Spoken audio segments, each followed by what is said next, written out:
அனைவருக்கும் வணக்கம். நம்ம மக்களவை எதிர்க்கட்சி தலைவர் திரு ராகுல் காந்தி அவர்கள் பார்த்தீங்கன்னா நம்ம எலெக்ஷன் கமிஷன் மேலே பல குற்றச்சாட்டுகளை அடுக்கடுக்காக வச்சுருக்காரு. ஒவ்வொரு குற்றச்சாட்டுகளையும் பார்க்குறப்போ என்னடா இது இப்படியெல்லாம் நடந்திருக்கா அப்படின்ற மாதிரி தான் தோணுது. ராகுல் காந்தி அவர்கள் குற்றம் சாட்டினதுக்கு அப்புறமா எலெக்ஷன் கமிஷன் தரப்புல இருந்து இல்லை இதெல்லாம் ஃபேக்கு, இதெல்லாம் உண்மை கிடையாது, ராகுல் காந்தி அவதூறு பரப்புறாரு அது இதுன்னு சொல்லிக்கிட்டு ராகுல் காந்திக்கு கண்டனம் தெரிவிச்சிருந்தாங்க. ராகுல் காந்தி அதுக்கப்புறம் என்ன சொல்லியிருக்காருன்னு பார்த்தீங்கன்னா, நம்ம தேர்தல் ஆணையம் டிஜிட்டல் வாக்காளர் பட்டியலை வெளியிட்டாக்க நான் நிரூபித்து காட்டுறேன் வேணும்னா அப்படின்னு சொல்லியிருக்காரு. வாக்குகளை எல்லாம் திருடி தான் பிரதமர் மோடி அவர்கள் பிரதமர் ஆயிருக்கார் அப்படின்னு சொல்லிக்கிட்டு ஒரு பெரிய குற்றச்சாட்டுங்க இது. இவ்வளோ பெரிய குற்றச்சாட்டை அவர் வச்சிருக்காரு. அதில் அவர் முன் வச்ச சில குற்றச்சாட்டுகளை நம்ம பார்ப்போம். ஒரே நபர் ஒரே தொகுதியில் உள்ள 4 வாக்குச்சாவடிகளில் வாக்காளர் பட்டியலில் இடம் பிடிச்சிருக்காருங்க. இது போல ஆயிரக்கணக்கான நபர்களுடைய பேர் இது மாதிரி இடம்பெற்றிருக்கு. யோ என்னையா இது, இப்படியெல்லாமா நடந்திருக்கு? இதெல்லாம் எவ்வளோ பெரிய அப்போ முறைகேடு, இது ஜனநாயக படுகொலை தானே இது. அப்போ இந்த புகைப்படத்தை பாருங்க. ஒரே நபர் 4 இடத்துல அவரோட பூத் நம்பர் 4 இடத்துல இருக்கு பாருங்க. 116, 124, 125, 126. யோ என்னையா இது? அது மட்டும் இல்லாமல் 10,452 வாக்காளர்கள் ஒரே அட்ரஸில் இருந்திருக்காங்கங்க. இவ்வளோ பேர் எப்படி ஒரே அட்ரஸில் இருக்க முடியும்? ஒரே வீட்டு நம்பரில் 80 வாக்காளர்கள் இருந்திருக்காங்கங்க. என்னங்க இது ஒன்றும் புரியல. ஒரே வீட்டுக்குள்ளே எப்படிங்க 80 வாக்காளர்கள் இருக்க முடியும்? ஹவுஸ் நம்பர் 35, அந்த 35வது நம்பர் வீட்டில் 80 வாக்காளர்கள்னு சொல்லி இருக்காங்க. அந்த 80 வாக்காளர்கள் யாரெல்லாம் அப்படின்னு சொல்லிட்டு இது ப்ரூஃபோட சப்மிட் பண்ணியிருக்காங்க. இங்கே பாருங்கள், ஹவுஸ் நம்பர் 791, 799வது வீட்டில் 46 வாக்காளர்கள் இருக்காங்க. அந்த 46 பேர் யாரெல்லாம் அப்படின்றதையும் தனியாக பட்டியல் போட்டு ப்ரூஃபோடு எடுத்திருக்காங்க. இதில் மேலே பாருங்க, ஃபேக்கான அட்ரஸோட 40,009 வாக்காளர்கள் இருக்காங்களாங்க. Or the address is 0, house number 0, or street number 0, or then the address cannot be verified. These are 40,000 voters. Okay? Next, here is house number 35. 80 voters live in this house. We sent people to check. They got beaten up. These 80 people live in this house. It's a single room house. ஒரு room இருக்கக்கூடிய வீட்டுக்குள்ளே 80 பேர் இருந்திருக்காங்கன்னு சொல்லி எப்படிங்க இது நடக்கும்? இதையெல்லாம் இப்போ ராகுல் காந்தி எலெக்ஷன் கமிஷன் மேலே இந்த குற்றச்சாட்டுகளை வைக்கிறப்போ சங்கிகள்லாம் சம்மந்தம் இல்லாமல் கடிச்சு வைக்கிறானுங்க. சங்கிகளுக்கு எதுக்கு கோவம் வருது? அப்போ என்ன குற்றமுள்ள நஞ்சு குறுகுறுக்குதா? அப்போது சங்கிகள்னாலே திருட்டு, பொய், பித்தலாட்டம் தான். உண்மை, நேர்மை, நியாயம்லாம் கிடையாது. அது மாதிரி இன்னொரு குற்றச்சாட்டு என்ன வச்சுருக்காருன்னா, தேர்தலுக்கு முன்னாடி கருத்து கணிப்பு நடத்துவாங்க இல்லையா, அந்த கருத்து கணிப்பில் எல்லாம் வேறு மாதிரி ரிசல்ட் வந்திருக்கு. பாஜக ஜெயிக்கிற மாதிரிலாம் ரிசல்ட் பெருசாக வரல. ஆனால் தேர்தலுக்கு அப்புறம் ரிசல்ட் வேறு மாதிரி வந்திருக்கு. அதனால பல முறைகேடுகள் நடந்திருக்கு.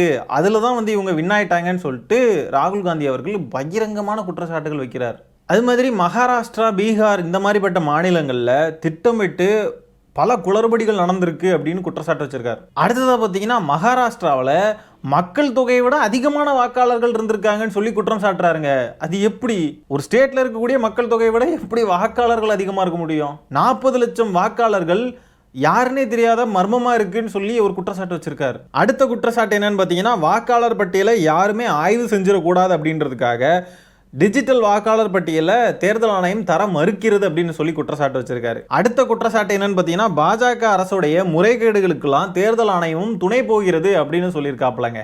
அடுத்த குற்றச்சாட்டு என்னன்னு பார்த்தீங்கன்னா, கர்நாடகாவில் மகாதேவபுரா அப்படின்ற ஒரு தொகுதியில் கிட்டத்தட்ட 12,000 போலி வாக்குகள் பதிவாயிருக்குன்னு சொல்லியிருக்காப்லங்க. இந்த வாக்காளர்களுடைய பெயர்லாம் பாருங்க. நேம் தெக்ராஜ் சப்கோட்டா, ஃபாதர்ஸ் நேம் பாருங்க DFO GAJ, ஹவுஸ் நம்பர் 0. அடுத்து பாருங்க ISDFG சரிந்தா JV, ஹவுஸ் நம்பர் 0. இந்த மாதிரி பல பேர் இருக்காங்கங்க. இந்த மாதிரி போலியான வாக்காளர்கள் பல பேர் இருக்காங்கன்னு சொல்லி ராகுல் காந்தி குற்றச்சாட்டு வச்சிருக்காரு. இப்படி DFO GAJ ஜஃபாஜான்னு சொல்லிட்டுலாம் யாருக்காவது அப்பா பேர் இருக்குமா? எப்படி கூப்பிடுவாங்க? எப்பா DJ ஜப்பாச்சாவா சபா ABCDனா கூப்பிடுவாங்க. யோ என்னையா இது பித்தலாட்டமாக இருக்குது? இப்படிப்பட்ட முறைகேடுகள்லாம் நடந்திருக்கு அப்படின்றதெல்லாம் அதை கற்பனை கூட பண்ணி பார்க்க முடியல. எப்படி இவ்வளோ தைரியமாலாம் இவ்வளோ முறைகேடுகள் பண்ணியிருக்க முடியும்? ராகுல் காந்தி அவர்கள் வெளியிட்டிருக்கார் இல்லையா, அந்த வெளியிட்டிருக்கக்கூடிய இந்த நபர்களுடைய பேர், அவங்களுடைய இபிஐசி ஐடி நம்பர் இதெல்லாம் நீங்கள் வந்து போய் செக் பண்ணி பாருங்களேன்.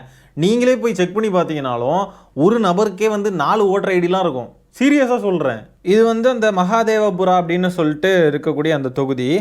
அந்த தொகுதியில் பாருங்கள் எவ்வளோ பேருடைய வீட்டு நம்பரை பாருங்கள். எல்லாருக்குமே 00 இருக்குது. இந்த புகைப்படத்தில் இருக்கக்கூடிய எல்லாருடைய வீட்டு நம்பருமே 0 இருக்குது. இந்த ஃபார்ம் 6 இருக்குது இல்லையா, நம்ம எலெக்ஷன் கமிஷனில் வந்து நம்ம ஓட்டர் ஐடிக்கு வந்து அப்ளை பண்ணுறதுனால இந்த ஃபார்ம் 6 தான் வரும். இந்த ஃபார்ம் 6 வந்து மிஸ்யூஸ் ஆகி எத்தனை ஓட்டர்ஸ் இருக்காங்கன்னு பார்த்தீங்கன்னா 33,692 வாக்காளர்கள் இருக்காங்கங்க. ஸோ நம்ம எலெக்ஷன் கமிஷன் இதுக்கு என்ன ரிப்ளை கொடுத்துருக்காங்க அப்படின்னு பார்த்தீங்கன்னா, பொய்யான தகவல்களை ராகுல் காந்தி பரப்ப வேண்டாம், நாட்டை தவறாக வழிநடத்தும் முயற்சி இது, குற்றச்சாட்டுகளை சட்டப்பூர்வ ஒப்புதல் ஆவணமாக வழங்க வேண்டும் அப்படின்னு சொல்லியிருக்காங்க.